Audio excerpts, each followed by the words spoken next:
नमो वेंकटेशाय।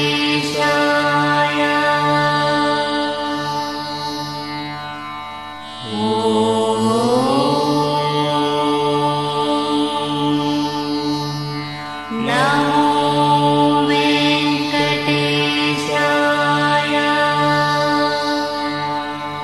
చంద్రప్రతాప్ కంతేటి రాసిన tank bund కథల నుంచి ఈ జవాబు లేని ప్రశ్న తీసుకోవడం జరిగింది.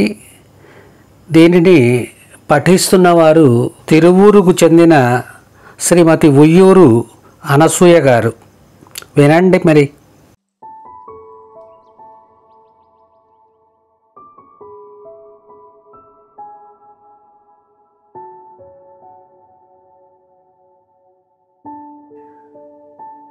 పరాంకుశం ట్యాంక్ బండి మీద జాషువా విగ్రహం సమీపంలో కూర్చొని తదేకంగా ఆలోచిస్తున్నాడు. ఊళ్ళో ఎంత గౌరవంగా బతికాడు తను.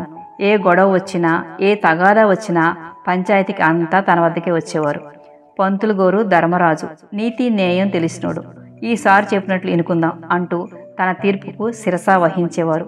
అలాంటి తాను తనకు న్యాయం చేయమని ఏ పెద్దలను ఆశ్రయించాలో తెలియటం లేదు.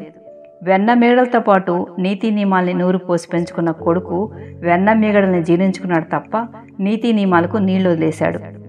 పరాంకుశం ఇలా అనుకోవటానికి ఓ కారణం ఉంది. 2 ఏళ్ల క్రితము హైదరాబాద్లో ఉన్న తన కొడుకు ఫోన్ చేసి, తక్కువ రేట్లతో ప్లాట్ అమ్మకానికి వచ్చింది నాన్న. నగరం నడిబొడ్డున 20 లక్షలకు 3 బెడ్రూమ్ ఫ్లాట్ అంటే ఎంత లక్కు. నా దగ్గర 5 లక్షలు ఉంది. ఊళ్ళో పొలం ఇల్లు అమ్మేసి 15 లక్షలు సర్దావంటే ప్లాటు మన సొంతం అవుతుంది అని చెప్పాడు. కోడలు కూడా, మీరిద్దరే కదా మావయ్య గారు, పల్లెల్లో అంతెళ్ళు ఏం చేసుకుంటారు, పిల్లలు కూడా మిమ్మల్నే కలవరిస్తుంటారు, అది కాస్త అమ్మేసి వచ్చేయండి, అందరం ఎంచక్కా ప్లాట్లో ఉండొచ్చు అంటూ పొద్దున సాయంత్రం చెప్తూ ఉండేది. అందుకే అనసూయ వద్దంటున్నా కూడా వినకుండా పొలం ఇల్లు తెగనమ్మి 15 లక్షలు తెచ్చి కొడుకు దోసిట్లో పోశాడు. ఆ కొడుకు అన్న మాట ఇప్పటికీ గుర్తే. మీ దయ వల్ల మాకు ఇల్లు అమిరింది, వీలును బట్టి నెలకింతని ఆ 15 లక్షలు ఇచ్చేస్తాను నాన్న అన్నాడు చేతులు పట్టుకొని. నీ మొహం, ఆ డబ్బేదో పిల్లల పేరుతో రికరింగ్ చేసుకో, అది వాళ్ళ భవిష్యత్తుకు పనికొస్తుంది అని తనంటే కోడల అమాంతం కాళ్ళ మీద పడి, దేవుడంటే ఎక్కడో లేడు మావయ్య గారు, మీరే అంటూ మొక్కింది. నగరానికి చేరిన కొత్తలో పింఛన్ డబ్బుతో నెల నెలా ఉప్పు పప్పు బియ్యం తెచ్చి పడేసేవాడు తను. ఏడాది తిరిగేసరికల్లా అనసూయ ఆరోగ్యం పాడవటంతో పింఛన్ డబ్బంతా ఆసుపత్రులకు వైద్య ఖర్చులకే హారతకర్పూరం అయిపోయింది. అప్పటి నుండి ఇంట్లో పోరు మొదలైంది. పిల్లి మీద కుక్క మీద పెట్టి కోడలు సుమతి సతాయించేది. పొదుపు పేరుతో పని మనిషిని మానిపించి ఇంటిడి చాకరీ అనసూయపై తోసేసింది. రాత్రిపూట కీళ్ల నొప్పులతో అనసూయ నరకం చూసేది. అయినా తెల్లారిసరికల్లా మళ్లీ చాకరీయే. అనసూయ గుర్తొచ్చి కళ్ళు చెమ్మగిల్లాయి పరాంకుశానికి. మొదట్లో తమకు బెడ్రూమ్ ఇచ్చిన తర్వాత దాన్నే గెస్ట్ రూమ్గా మార్చారు. అతిథులొస్తే తమ మకాం మళ్లీ హాల్లోకి మారిపోయేది. అనసూయ మరణంతో తన గది అనసూయ చెల్లెలు సిటీకి రావడంతో ఆమెకి కేటాయించారు. పీజీ చదువుతున్న సుమతి చెల్లెలకు మరి ప్రశాంతత ఇవ్వాలి కదా. ధర్మిల తన మంచం హాల్లోనే సెటిల్ అయింది. రాత్రులు నిద్ర పట్టదు. దానికోసం పొద్దున్నే లేవటం కాస్తంత ఆలస్యమైతే సుమతి బారెడు పొద్దెక్కిన నట్టింట ఈ దరిద్రమేంటి అంటూ విసుక్కునేది. మొదట్లో తనతో ప్రేమగా మాట్లాడే కొడుకు క్రమంగా మాటలు తగ్గించాడు. పిల్లలు కొడుకు ఆఫీస్కి వెళ్లేదాకా అంటే 9 దాకా తనకి కాఫీ గొంతులో పడేది కాదు. ఉదయాన్నే కాఫీ అలవాటైన తనకు అదో పెద్ద శిక్షగా ఉండేది. అనసూయ పోయాక పింఛన్ డబ్బు ఇంట్లో ఇవ్వడం లేదు తను. కన్న తండ్రికి పట్టెడు మెతుకులు పెట్టాల్సిన బాధ్యత కొడుకు లేదా అనుకునేవాడు. మందులకు వాడుకుంటూ మిగిలిన దాచుకున్నాడే తప్ప తను పైసా బయటికి తీయలేదు. దీని ఫలితం తీవ్రంగానే కనిపించింది. మనవడు మనవరాలు తప్ప ఇంట్లో ఎవరూ మాట్లాడటం లేదు. తను పిల్లలతో మాట్లాడుతున్నా కబుర్లు చాలించి వచ్చి హోంవర్క్ చేసుకోండి అంటూ కసిరేది కోడలు. పగలు ఉక్కపోత భరించలేక ఫ్యాన్ వేసుకున్నా, కాలక్షేపానికి టీవీ పెట్టుకున్నా కరెంటు బిల్లు 600 వచ్చింది. ఎక్కడి నుంచి తెచ్చి కట్టాలి? పుడుతూనే ఫ్యాన్లతో పుట్టామా, టీవీలతో పుట్టామా? ఏ పుస్తకమో చదువుకోవచ్చు కదా, ఏ పేపర్తోనో విసురుకోవచ్చు కదా అంటూ సణిగేది. దాంతో ఆ రెండు ఆపేకి తప్పేది కాదు. చిత్రం ఏమిటంటే తను వాడే ఫ్యాన్ టీవీలకే ఆమెకి కరెంటు వృధా అనిపించేది. డబ్బు గురించి సాయంత్రం గొడవ ఇంట్లో బాగానే జరిగింది. 5,000 పింఛన్ డబ్బు నువ్వేం చేస్తున్నావు అని కొడుకు నిలదీశాడు. నీకు లెక్క చెప్పాల్సిన అవసరం లేదు అంటూ తను ధీటుగానే సమాధానమిచ్చాడు. అయితే తక్షణం ఇంట్లోంచి బయటకు నడువమన్నాడు కొడుకు. ఈ ఇంటికి 15 లక్షలు ఖర్చు పెట్టాను, ఇచ్చేస్తే పోతా అన్నాడు తను. ఇవ్వకపోతే రెట్టించాడు వాడు. వెళ్ళను అన్నాడు తను. మెడపట్టి గెంటేస్తే ఏం చేస్తావు అంటూనే చటుక్కున అన్నంత పని చేశాడు తన పుత్రరత్నం. ఈ హఠాత్ పరిణామంతో గుమ్మం తగిలి పడిపోయాడు తను. కొడుకు అదేం పట్టించుకోకుండా విసురుగా తన గదిలోకి వెళ్ళిపోయాడు. అతన్నే అనుసరించింది కోడలు.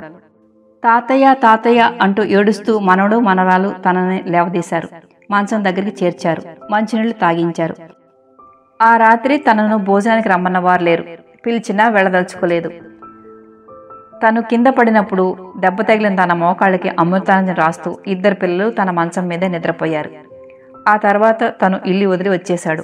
బంధువులున్నా ఎవరింటికి వెళ్లాలనిపించలేదు. నేరుగా రామకృష్ణ మఠానికి వచ్చి ధ్యానంలో కూర్చున్నాడు. తర్వాత ట్యాంక్ బండి మీదకి చేరాడు. హోటల్లో కూడా ఏమీ తినాలనిపించలేదు. ఇంటికి వెళ్లాలనిపించలేదు. రాత్రి 10 దాటుతున్నా ఇక్కడే ఆలోచిస్తూ కూర్చున్నాడు.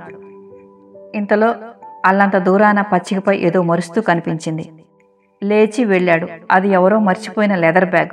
లోపల చూస్తే గుండె ఆగినంత పనైంది. కారణం అన్ని కరెన్సీ కట్టలు, 1,00,000 రూపాయలు. వెంటనే ఆటో మాట్లాడుకుని సమీపంలోని పోలీస్ స్టేషన్లో బ్యాగ్తో సహా సొమ్మంతా అప్పగించాడు. వెంటనే సిఐ పత్రికా విలేకరులందరికీ ఫోన్ చేసి విషయం చెప్పేశాడు. నిలువెత్తు నిజాయితీ అంటూ పరాంకుశం ఫోటోతో సహా అన్ని దినపత్రికలో మర్నాడు ఫోటోలతో సహా వచ్చాయి. ఆ సమయంలో అక్కడ తనెందుకుంది చెప్పక తప్పలేదు.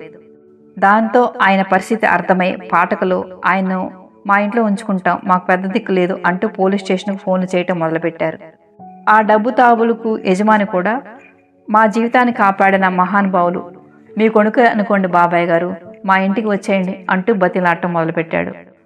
ఉదయం 10 గంటల వేళ కొడుకు కోడలు పిల్లలతో సహా హడావుడిగా స్టేషన్కి వచ్చారు. వారి ముఖాల్లో పశ్చాత్తాపం. సారీ నాన్న, నువ్వు డబ్బు వృధా చేస్తున్నావు అనుకున్నా. రాత్రే నీ పుస్తకాలు సర్దుతుంటే అసలు విషయం తెలిసింది.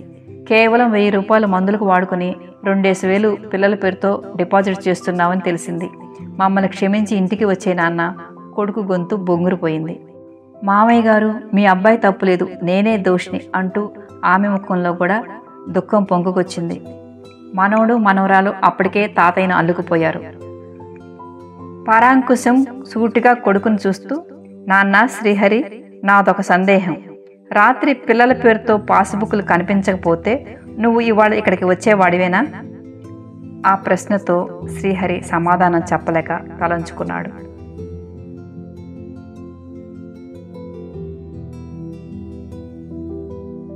జవాబు లేని ప్రశ్న కథకు మన చుట్టూ ఉన్న సమాజమే నాకు స్ఫూర్తినిచ్చింది.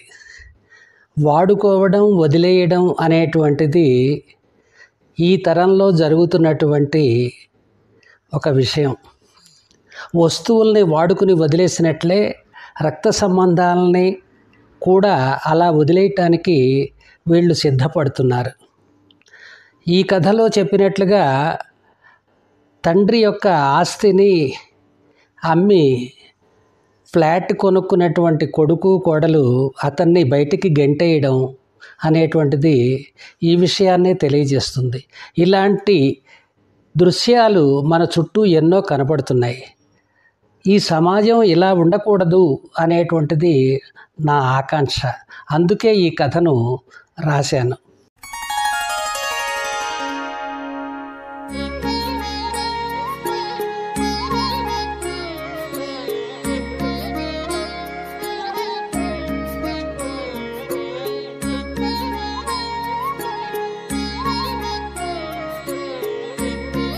మరిన్ని వీడియోల కోసం మా ఛానల్ని లైక్ చేయండి, కామెంట్ చేయండి, షేర్ చేయండి, సబ్స్క్రైబ్ చేయండి. Thank you.